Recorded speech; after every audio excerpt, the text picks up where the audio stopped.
Let's talk about the military. Don't call each other lads. Soldiers are told to be more inclusive and avoid using words such as mankind and sportsmanship over fears that they could cause offence. Tell me more.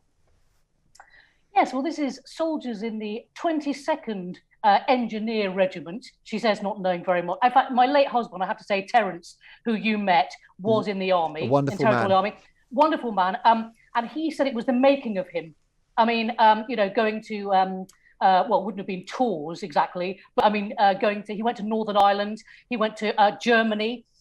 He said they had to sleep in a freezing field. There was just literally ice for like 3 nights. And Amazing. then go running, go sort of marching. I mean, for miles and miles and miles. He said it was literally the making of him. And the camaraderie, calling people lads and, all right, lads, gents.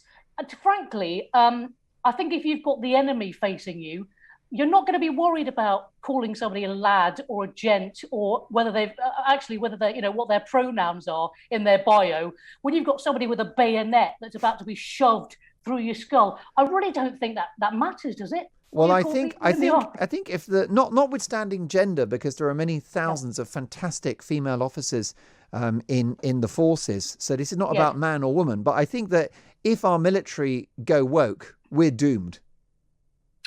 We are completely doomed. I mean, do you know what's interesting? Terry, my husband, used to say, it'll never get into the military, the woke.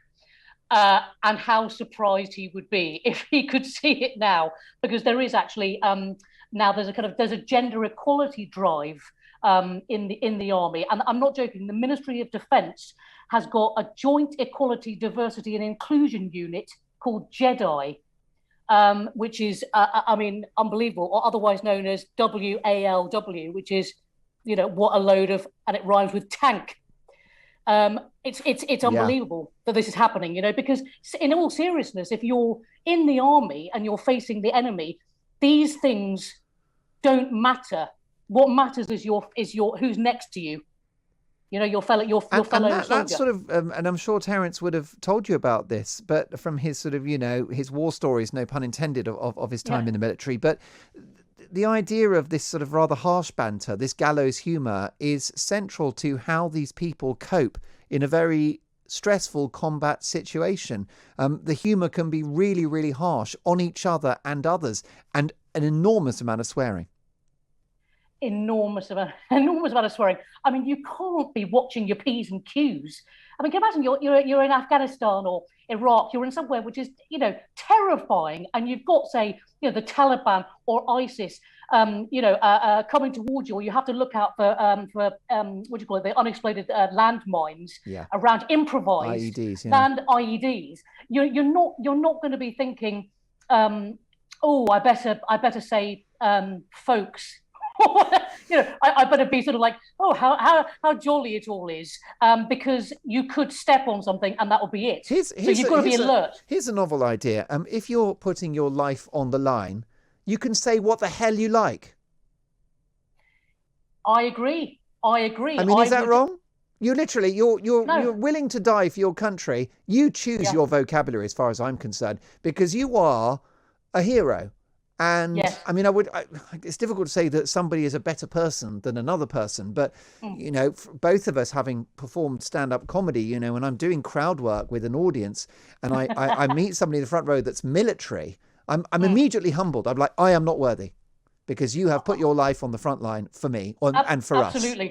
Absolutely. I mean, if there's anyone in the military, I sort of do this, my sort of shoulders go back, and I sort of think, oh God, stand to attention. I mean, to be honest, I want one of my favorite, I mean, I know it's American and it's the Navy, but I'll go with this, officer and gentleman, when they're training and they're on the, I don't care where you've been, and they're with the gun, raising them up. And I want those people up against if we're, God forbid, ever invaded. I don't want people to say, oh, let's just, let's go to have a gender neutral toilet. That's not my main concern. No. Hey. And if I had to choose in terms of the preservation of my own life, if I had to choose between a woke soldier and a non-woke soldier, I know which one I'm choosing.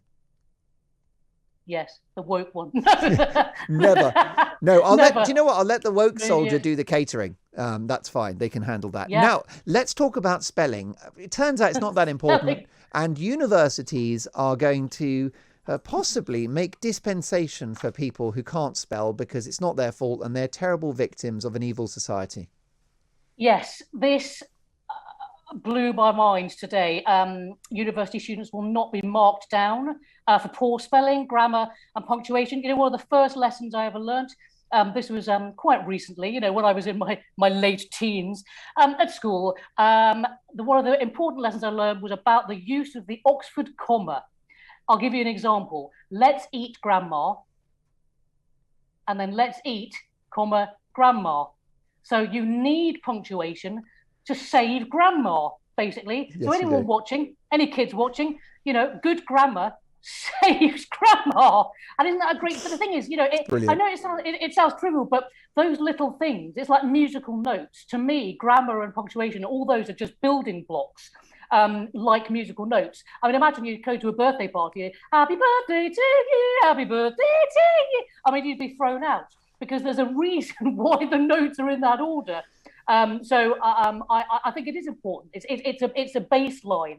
There's a crazy attempt in this story to focus on individual groups in society and cultural groups and racial groups and all sorts of other groups. The bottom line is that schools are failing our population and they're failing everybody of all backgrounds and you know, religion and ethnicity and all of the rest of it. The bottom line is you've got a culture in schools now, in too many schools, where testing is considered a bad thing. It's toxic, it's corrosive, and we've got to say, well done everyone for taking part. Yeah, exactly. It's prizes for all.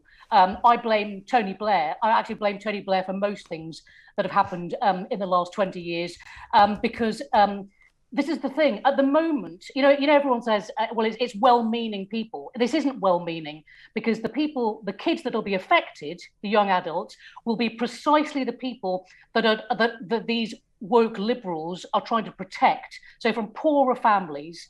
I mean, I bring back grammar schools tomorrow because my father went to a grammar school, so did my uncle, working class Welsh, went to grammar school, and because kids want to learn, they don't want to be told, oh dear, you know, we must be careful in case you have too much knowledge. That's not my experience of kids from any background at all, you know. So we need to pursue excellence. I completely agree, and let children be competitive. I think that children love being tested. It's a challenge. It requires support in the classroom. It requires support at home. That's what's happening in the Far East. And if we don't get cracking on this, we will fall further behind. Abi, what a treat to have you on the show. Let's do it again in a week's time. Abi Roberts, anti-woke comedian, venting her spleen once again in what was a very compelling missive. I think you will agree.